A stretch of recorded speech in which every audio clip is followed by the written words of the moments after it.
राम जी को पता ही नहीं चला। सीता जी ने कितना इशारा किया राम जी की ओर में, कंकड़ किंकड़ नूपुर धुन सुन, फिर भी राम जी ने नहीं सुना, क्योंकि राम जी बहुत सीधे हैं। अच्छा एक बात बताऊं ना, बुरा मत मानना, इशारा उसी को करना जो समझदार हो। ज्यादा समझदार को इशारा कर दोगे तो फिर गड़बड़ हो जाएगी। देखो मैं आपको हकीकत का एक दृष्टांत बताऊं, किसी गांव की बात रही। जैसे हमारे भैया गांव मन के आदमी हैं, तो ऐसे ही पहली बार जब नई नई शादी भई तो पहली बार ससुराल में गए।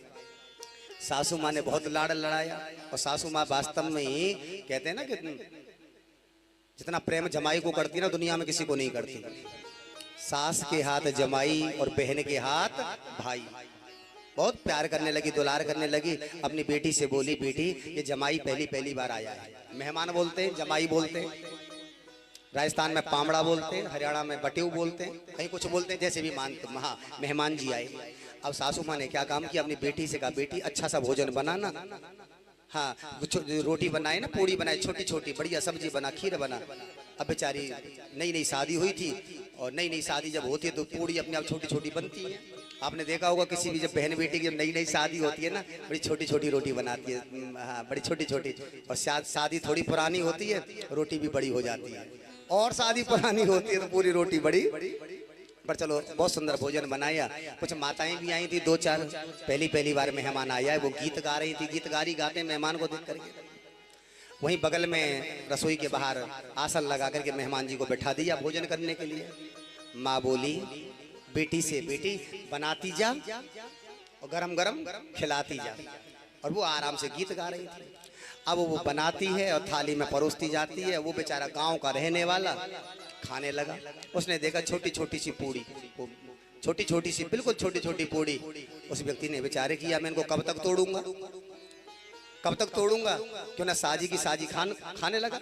अब तो साबुत पूड़ी ले और सब्जी में लगावे खावे, साबुत पूड़ी ले सब्जी में लगावे खावे। अब जो बेचारी जो माताएं आई थी ना, वहां गीत गा रही थी। अब वो गीत तो गाँव में, पर नजर वह मेहमान पे जावे कि साजी साबुत पूड़ी लेता है, सब्जी में लगाता है, खाता है, साबुत पूड़ी लेता है, खाता है। बड़ी भूखने लगी उस मेहमान की ओर में। अब जो उसकी पत्नी थी ना, जो रसोई में भोजन बना रही थी, वो शर्म के मारे मर गई कि मेरी भाग्य में लिखा था, कम से कम दुनिया देख रही है, हंस रही है। इशारा करने लगी पति की ओर। रोटी बनाती ऐसा ही करती ना माताएं, जब भाई ससुर बैठा हो, जेठ बैठा हो, तो बोलती नहीं है, घूंघट में से इशारे में सब कुछ कह देती है। करके इशारा किया। पति ने पूछा क्या बात है। अब इशारा करती है पति की तरफ में, कम से कम मेरे भाग्य में लिखा था, एक में से कम दो तो कर ले। इशारा करके कहा। उस व्यक्ति ने सोचा कि ये कह रही है अगर एक से पूर्ति नहीं हो रही है तो दो पूरी ले और खाने लग जा। अब उस आदमी ने क्या काम किया, दो पूड़ी लेता है, दो पूड़ी सब्जी में लगाए खाए, दो पूड़ी सब्जी में लगाए खाए। अब बेचारी जो गीत गा रही थी ना, उनके गीत तो बंद हो गए, वह मेहमान ही मेहमान देखे। और लड़की शर्म के मारे मर गई। अब लड़की फिर कर पति की ओर में इशारा करती है, बेलन बजा के माथे पीटे बार बार, कम से कम बार माथे पीटे। उस भैया ने सोचा कि ये कह रही है कि दो पूड़ी ले सब्जी में लगा और माथे से लगा के खा, माथे से लगा के। तो कहने का मेरा मतलब है भैया, आज जैसे भी हो, आज सीता जी मन के मंदिर में